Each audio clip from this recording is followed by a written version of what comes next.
Welcome back to the channel, guys. Today's video, S10 Blazer content for you. Man, oh man, has it been a long time since I've seen this thing. It hasn't been moved, hasn't been touched since the last time I've seen it. I will drop a video to this in the bottom for you to check out.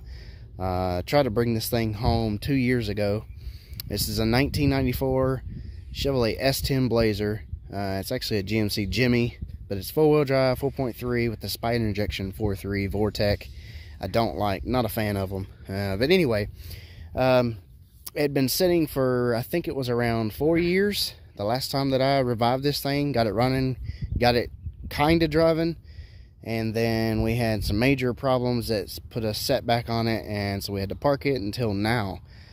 So now is the time to get it going again. It's been sitting for 2 more years. So I guess you could add 6 years to total time of it being off the road. We put tires on it in the last video, the junkyard tires, but they're in decent shape. So go around the whole thing real quick, put some stickers on it. This is the girlfriend's Blazer. It's 4-door, true to exhaust. I believe it's cherry bomb glass pack. Not a fan of it, but you know, maybe we'll find some Flowmasters or something to put on it, because 4.3s sound better with Flowmaster. Got chrome beauty rings. It's missing the center caps, but if I have my ways with it, I will be putting some the aluminum style 4-wheel drive S10 style wheels on this. They'll look a lot better. It'll match it. Doesn't have a roof rack or anything, but yeah, it is a SLE model, not a Tahoe, so she's sort of a plain Jane S10. Doesn't have power windows, doesn't have power locks. It's got manual windows, manual locks. It has cruise control, wiper delay, tilt column, 4-wheel drive, no fog lights. But if I can find the pieces, I'll probably put some on it. So just to sum things up a bit, you know, the last time I messed with this, I put an air filter in it. I put the original air box in it. It had a cold air intake, and it was just sucking in hot air in this section. The filter was plugged, so I went to the junkyard, got the original air box, put it back in here, replaced this hose because this was busted, and there's a sensor on the bottom that tells the intake temperature, so it's got to have that. We went through the whole entire cooling system: thermostat, water pump, hoses, coolant, cap. I put a battery in it. This is from my truck. And a belt, idler pulley, tensioner pulley, all that stuff, clutch fan, every bit of it, the whole 9 yards, trying to get it all situated. Then the major thing was it started running like crap once I got it running. Drained the gas tank the last time and put fresh gas in it, changed the fuel filter, and then it still didn't really help. Seemed like it got better, and then it got worse. So I ended up replacing, it had a misfire too. Ended up replacing the spider injection. Yeah, everybody know in the comments right now that was coming. And apparently you can't even get that anymore, from what I gotten from the comments in the last video when I was trying to get this thing home. Because we're 4 hours away. And so, you know, if that goes out again, I don't know what I'm going to do. But I put plugs in it because the plugs that were in it were filed out, and they were the wrong style. I don't know who put those plugs in it. They were iridium or something. Something that just shouldn't have been in there. So we addressed all that and changed the oil in it and did some other stuff. Vacuum hoses here and there. And I put an ignition module in it because it went out. So I went ahead and I drained the gas tank again and got what I could out of it, and then put in fresh 5 gallons of gas and a bottle of this stuff. This stuff works great. Yeah, it's like $5 at Walmart. Behrman B12, best stuff in the world, I'm telling you. Using it in my S10, and it's helped out a lot. So that and 5 gallons of gas mixed in with whatever else I couldn't get out. So battery's in it. Battery was dead. Plug up the fuel pump relay back and fire this thing up, see what happens. Alright, see what happens. See if she'll run after 10 more years of sitting. Total years is about 6, but Oh, that annoying buzzer. I gotta change that. Heard the fuel pump. Didn't sound too bad. Sounded pretty healthy. Let's give it a whirl.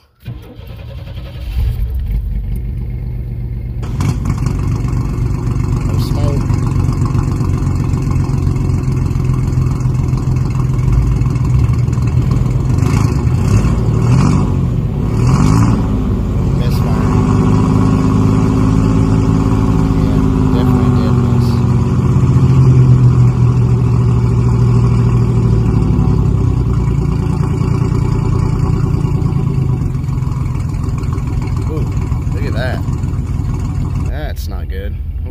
Overcharging. I hope that's not true. Maybe just a faulty gauge. That might be why it's misfiring. Get a vacuum leak I gotta sort out real quick. So anyway, here's the vacuum leak. Some reason, because this is part of the four-wheel drive stuff, I disconnected all that until I get it home, because all the hoses and junk that's underneath the truck look like this. And it's gonna leak. Some of them were busted like this one just did. Apparently that busted in 2 years of sitting. You know, it was already old. This one's already taped. And I had this on top of this with this in there, and then a cap on the end of this guy. And since this was busted, it was sucking air. I tried to put the cap on inside of that, but it ain't gonna work. I think this other piece goes to the cruise control or something else. So anyway, I blocked that off. It's on the very back. Got a red nipple on the end. Hopefully that'll hold. We'll find out. I've got some more vacuum caps laying around. See if see how it does now with no vacuum leak. I really do not want to do injectors again. It's not happening. Come on, girl. Get out of that.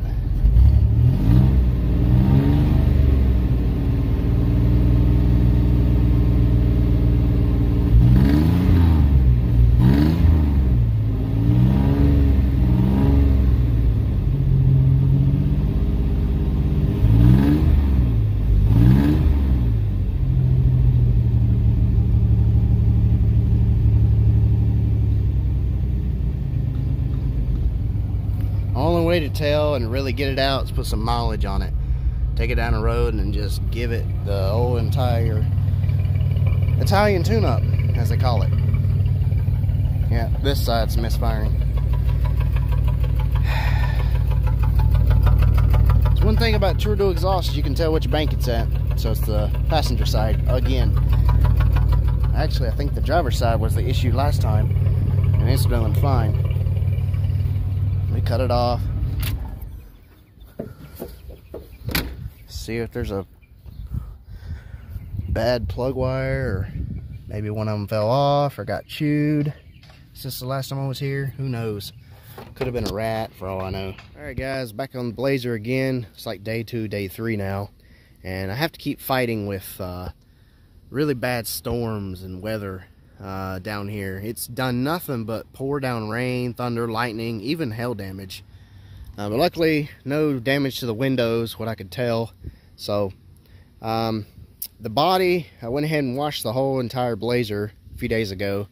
I don't care if it rains on it or whatever. I just wanted to get all the dirt and the moss and the grass and pollen and, well, majority spiders. There's been spiders all over this thing, and I'm not a fan of spiders, especially the ones that could cause somebody to be in a hospital. So I went to the parts store and got a few things like these to fix the vacuum leak that I had at the back of the intake. That cap I put on there popped off, so I went to the store and got one of these to put that plastic line that went to that T on the back of the intake. You can see it right there as it goes back. I don't know where that goes, but I'm sure it's probably important for something. Now, like I explained before, you know, all the four-wheel drive stuff is unplugged. All the vacuum hoses, because they're just so old and brittle and dry cracked. And I found a rat's nest at the back, so I have a feeling that's what happened to the T-fitting I had. So that's another reason why I washed the outside, washed the whole entire engine bay. It looks a lot better now, more presentable. got a lot of the dirt, spiders, and everything else out of the way. So oil is full, coolant is still green and full. I had to top it off a couple times. I was a little low, a little concerning, but it could be just because the last time I was here messing with it after doing the whole cooling system, that it just needed to be topped off. We'll see. We'll keep an eye on it.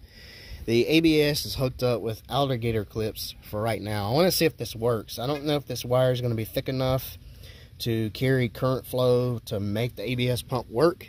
But when you're driving it down the road, the ABS light will come on the dash. So I want to see if this will fix that problem and see how the brakes work with that.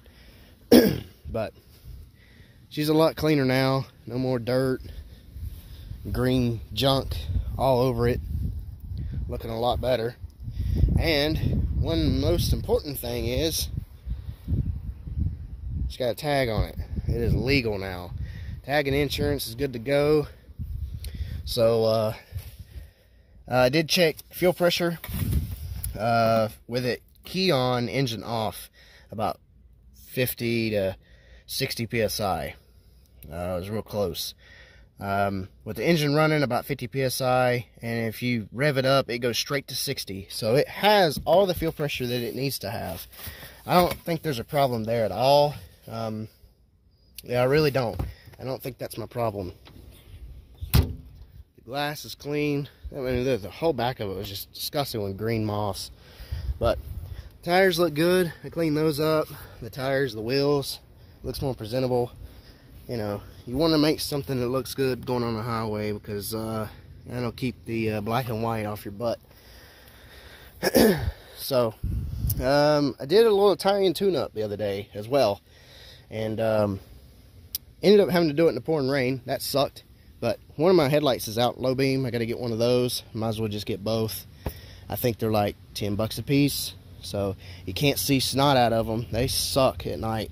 So I'm going to be looking at some headlights for this thing that's a little bit better than stock. But for now, I'm going to put stock in it just to get it home. It's running a better. There's no misfiring anymore so far. I think the best thing to do for this truck is to just drive the wheels off of it and throw a couple more cans, you know, through the fuel system and drive it. And then after that, I think it should be good, and we'll just hit the highway and get it home. One of the main things now that stopped me 2 years ago when I brought this thing back to life was this right here. The master cylinder leaks, and I do not want to touch this can of worms. It will probably more likely cause a whole bunch of a headache as soon as I go to swap this guy, because this vehicle is rusty. This came from West Virginia, so you can tell the rust on the bolts, the rust on these, and especially down here at the brake proportioning valve. That thing is just really, really bad. And the lines. However, I have another master cylinder. I have the lines and the brake proportioning valve from a junkyard vehicle. But this thing, I don't know when the last time it's ever been touched. And I don't know if these bleeder valves and the ABS pump will come loose without breaking. Nor will I know if they will break off of the brake booster. And if I'm doing the master, might as well do the booster too at the same time. That would be kind of stupid to do one and not the other, because you're going to be in there anyway.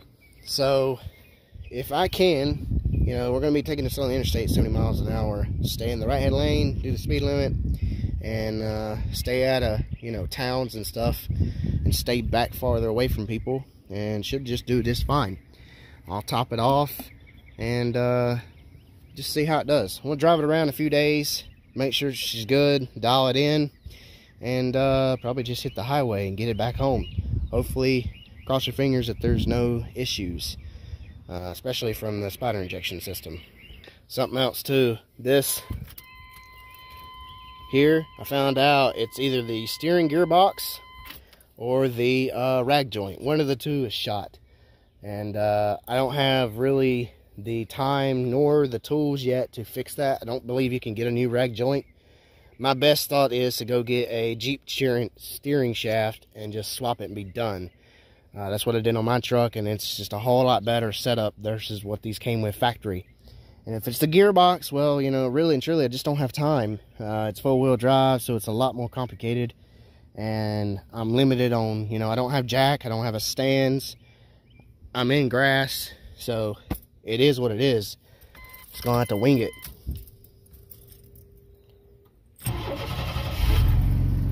Fires right up.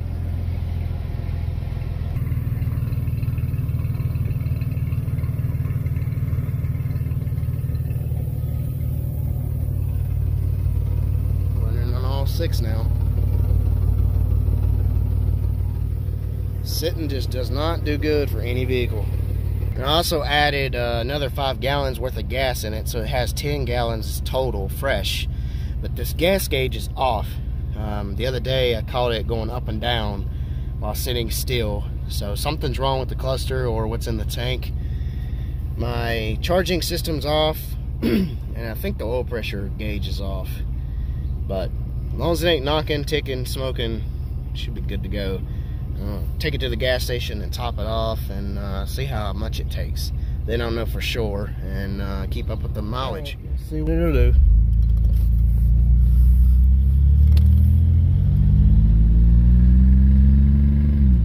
It's cutting up. And then it straightens out.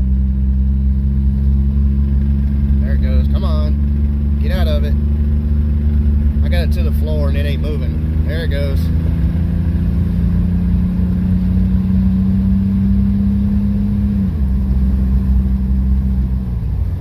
And overdrive. All the gears are there. But man, this steering, that is sketchy. You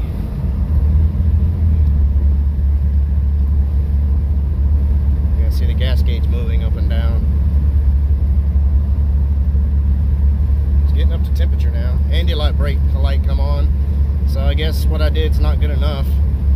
I didn't really want to plug it completely up and where I couldn't undo it just in case something happened with that, and that's why it's unplugged. But I may have to, because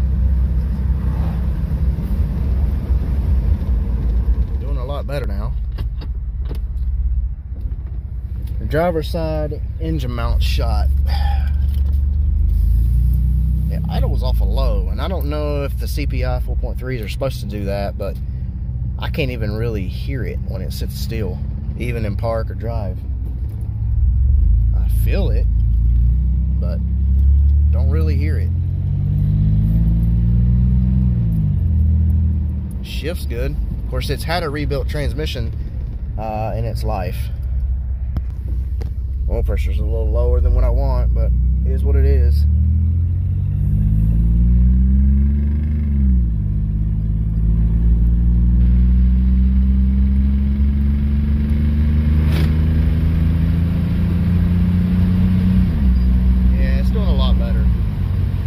We'll do some more driving here and there.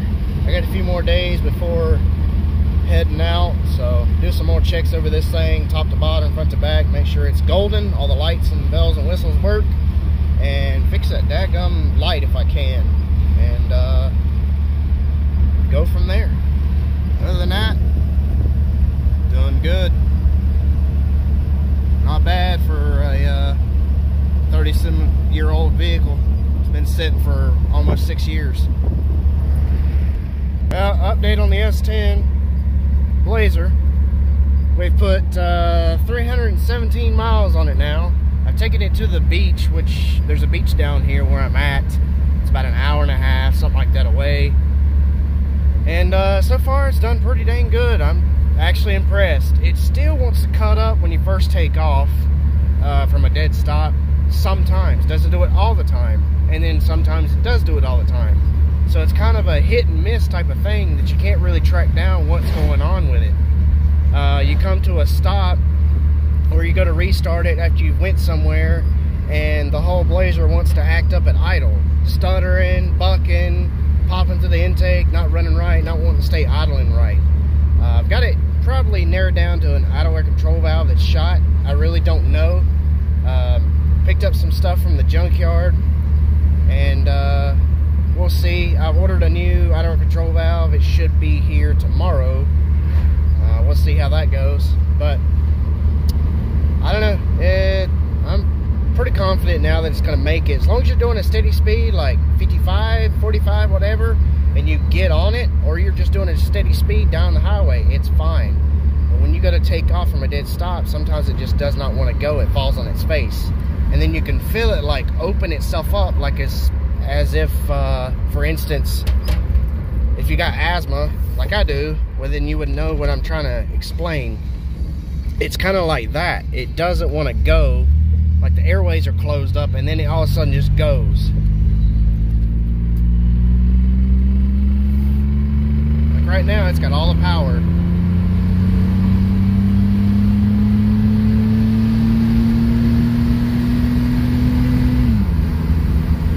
That's what it should do, but it doesn't do this all the time.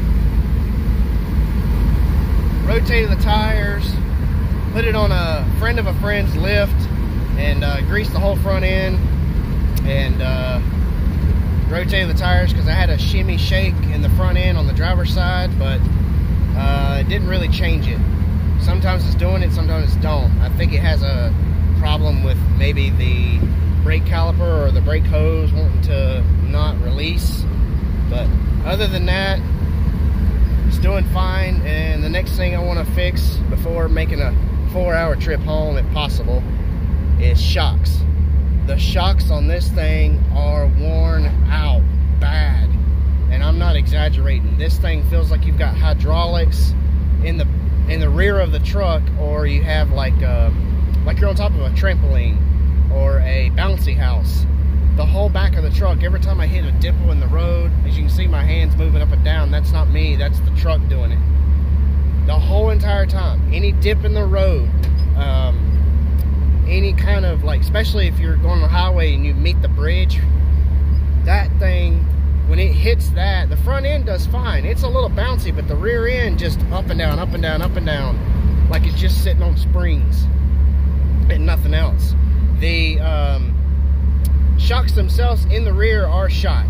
I mean, I know that because of how bouncy it is, but when I had it on the lift to check them out, and the rears have like 1/4 inch, something like that, or not 1/4 inch, but a size of a quarter, if not a little bigger, rust holes in them.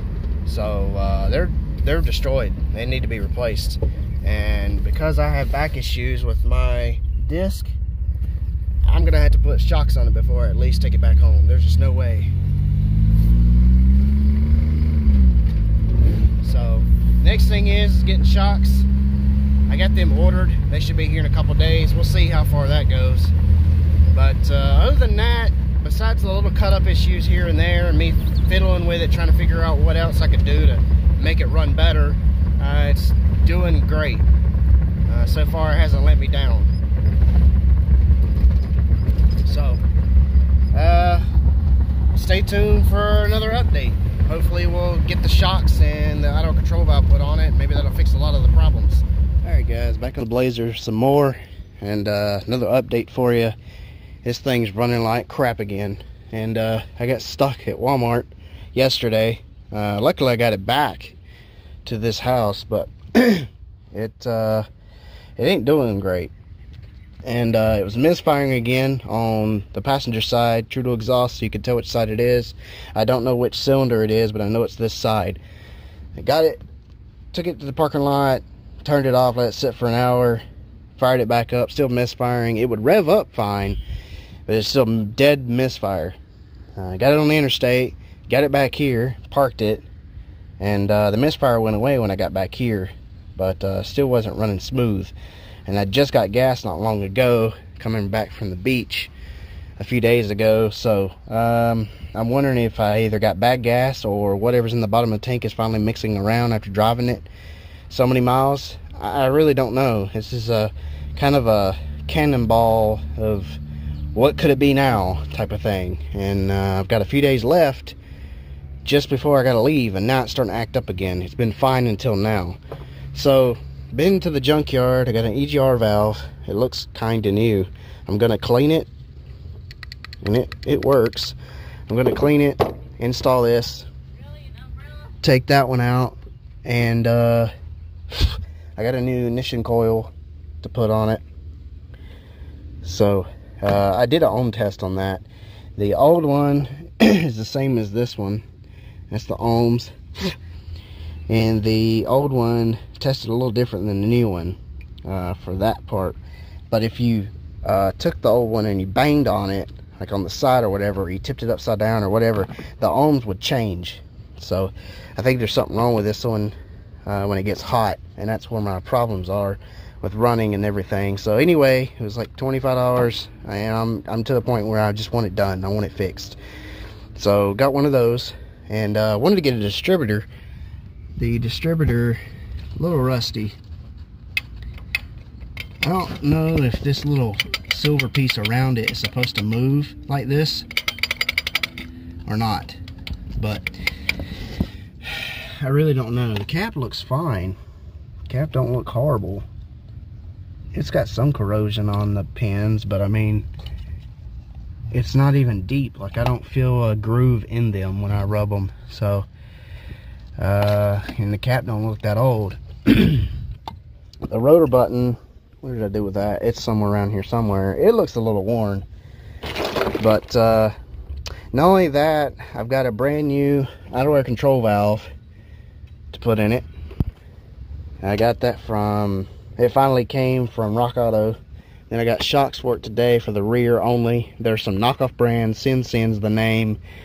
40 bucks for both together. I think they were like 18 each. Now there's the part number from AutoZone. I don't even know the warranty. I just wanted the cheapest brand that they had, so to keep this thing from bouncing around like a bouncy house, because it's killing my back to drive it around. So I'm going to go ahead and throw this coil on, get the distributor cap and all that stuff back on. I just wanted to check things, figure out what's going on here, and get this IAC replaced. I got a feeling that that's bad, because it doesn't do a cold start, high idle, come down type of thing. And when it gets hot, it doesn't idle right. And if I had a timing light with me, I would check to see what the timing is, because it's supposed to be set at 0 with the tan wire unplugged under the dash. So I don't have a timing light, so I can't really check that. I'm going to start with shocks after I said I was going to do the top, because that's coming. It's thundering right now. Pretty rusty in there.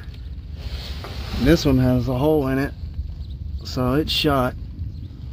I'm going to go ahead and bust these off real quick. That nut, and there's two up there that you can't really see. I've been soaking them for the last 2 or 3 days with WD-40, so hopefully they come off without problems. Get that knocked out.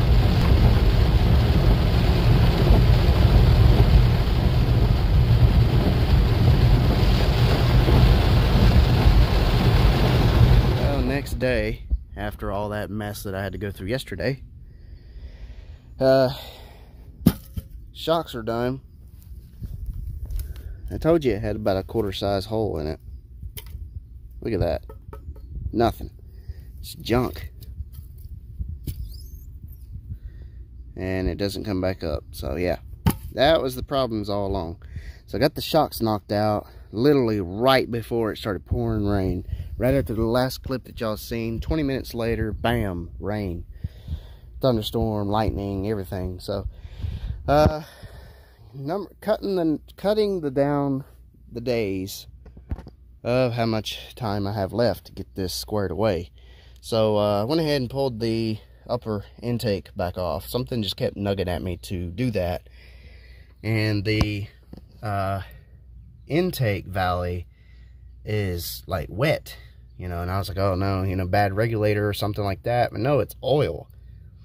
Don't smell like gas, it just smells like oil. There's a little pothole right back there, but that's it. Everything's just coated with oil. Now I'm not sure what's causing that. I don't mess with these a lot, not this style CPI 4.3, so I don't know what in the world would be causing that besides maybe an EGR valve. But I got the valve off. There's some carbon deposits setting up. I'm going to clean that out, clean whatever could be in there out. I wanted to get another connector for the injector itself, but yeah, nobody has one in stock. And the nearest one is probably an hour and a half away, and I'm not about to drive that far just to get the connector. I mean, it's on there, it just moves. I don't know if that's normal, but This gasket seal that sits in between the intake, it's setting right either when I first pulled the intake off. The bolts were kind of loose. This gasket seal was pushed to the right, and the upper plenum gasket that sits on top of this was pushed over, so it wasn't sealing right in the middle. That could be a vacuum leak. So I'm gonna pull this back up, readjust all this, put it back down. It doesn't really matter where the injector, well, these are not really injectors. The injector's here, but like the tubes that go into the intake, I'll call it, it doesn't matter where they go, because apparently this fires all at one time, is what I found out. You know, more information about these. So I'm going to try to adjust that, get that right, put the EGR valve on. There is a difference between the old one and the new one, or new one from the junkyard, that is. So if you set them right, you can see the difference. The connector sits on top, that one sits to the side. Hopefully it'll still plug in. We'll find out here in a second. I'm going to clean this one up still and throw that guy on. Fixed all that, put the intake back on, put the coil on, and maybe that'll kind of fix whatever problems that could have been there. Alright guys, update for you again. It's been another day, and the reason for is I had to order a new EGR valve offline. This is from Amazon. I know, Amazon parts, you know. How are you gonna know if it's really fixed or not? Because it's, you know, cheap crap offline. But hey, a new one from a parts store was probably close to $200, and I was like, yeah, that's not happening. So I found this one for 50 bucks off of Amazon, and somewhere on here it says OEM is the numbers. So prime shipping, so the next day. Looks identically the same to the one that came off. And the main reason I couldn't use the other one that I got from the junkyard was because the connector is different. The see how this one has the little clip at the top? Well, this one's got it this way. And if you face them, let's see, big hole at the bottom. So big hole at the bottom, big hole at the bottom. Problem is the connectors are backwards, and you can't swap the connector right here. You can't just turn it upside down and plug it in, because these are color coded, and that could probably fry the ECM or blow a fuse. So I went on Amazon, I think it was like 15 bucks shipped to the door. Not bad considering they're like 60 online. This one moves like this, and there's play back and forth like this way on the end. I just can't do it with one hand. It's just really loose. So yeah, got a new one. Just throw it in. It came with new bolts. Alright, I guess it's time to fire it up. Just to go over everything really quick. New out-air control valve, new throttle position sensor, new map sensor, new EGR valve, new coil, and it's had wires and it's had a spider. So let's fire it up. Gotta leave tomorrow, so today's the day. It's got to go well.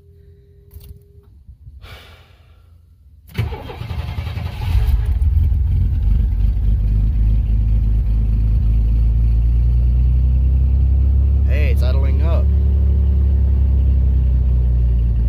Didn't used to do that before.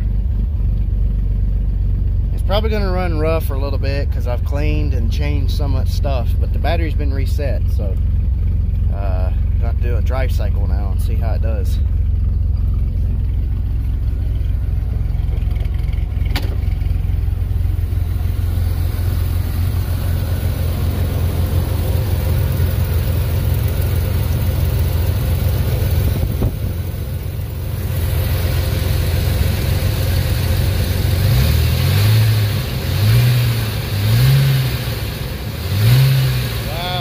So easy now.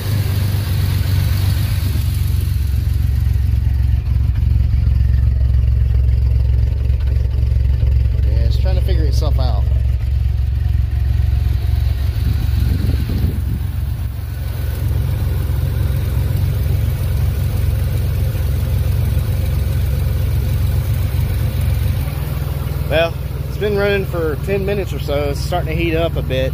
Still running smooth. When you rev it up, the idle comes back down slowly. It doesn't go straight back down. That's the way it's supposed to do. Idle's so much better. I've been fooled before. I ain't letting my guard down yet.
From the back.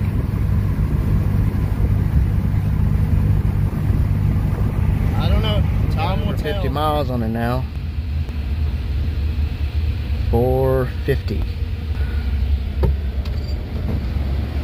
How much will it take to fill it up? Probably the cheapest gas around here that I can find. Had a little less than half a tank, so I'm guessing probably about 40 bucks. Yeah, I think that ought to do it. I was close. 42.97. Do the math on that. Actually, I can't because I filled up. Actually, this is the third full tank, I believe, I've put in it now. Oh yeah, it's buried.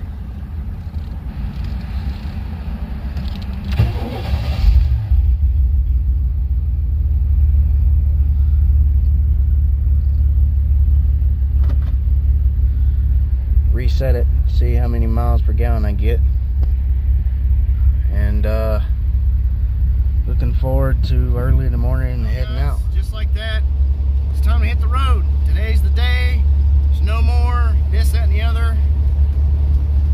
Blazer's packed, full of crap, tools and everything else that I had. So yeah, around close to 300 miles home, and around 4.5 hours back. See how the Blazer does. In a quarter mile, use the right 2 lanes to turn right onto US 70 East. And full tank in both vehicles, so ready to hit the road, and hopefully we make it. We shall see. Straight on the highway. Alright, next day, as you can see, I made it back. 300 miles. This 1994 GMC Jimmy, after sitting for about 6 years, made it. I'm actually quite impressed. The good old 4.3 did well. We did have some hiccups here and there. Right when I got on the interstate, there was a major traffic jam over a wreck. And after sitting there for 30 minutes to an hour, the Blazer started to act up at idle, and gotten to where I'd have to keep my foot on the gas to keep it up off of idle. Then it got to the point where it was misfiring really bad. I was starting to lose power, didn't want to rev up or nothing. So got off the interstate, luckily. Got it to a place, let it sit for, about an hour or so, 30 minutes. And fired it back up, and it was fine again. Got back on the highway, long stretch, and it was good to go. I never had any problems, and I still have about a fourth of a tank of gas. So that's not bad. If my calculations are right, it's probably about 18 to 20 something miles per gallon, way better than the S10 over there. So like I said, quite impressed, and other than those small little issues, that's not bad. Plans for the Blazer, there's going to be more content coming, that is for sure. I've got some ideas of what this could be going on that's causing it to misfire, cut up. It only does it at idle. That's the thing. When it gets hot, up to temperature, you're sitting still for too long, it starts doing this stuttering, and then eventually after that it misfires, and then you lose power and it doesn't want to go anywhere. So I've got some ideas of what it could be. I've got some extra things that I can try out, so that'll be in a future video for this. But as for this, that's gonna be it. This thing made it 300 miles home, and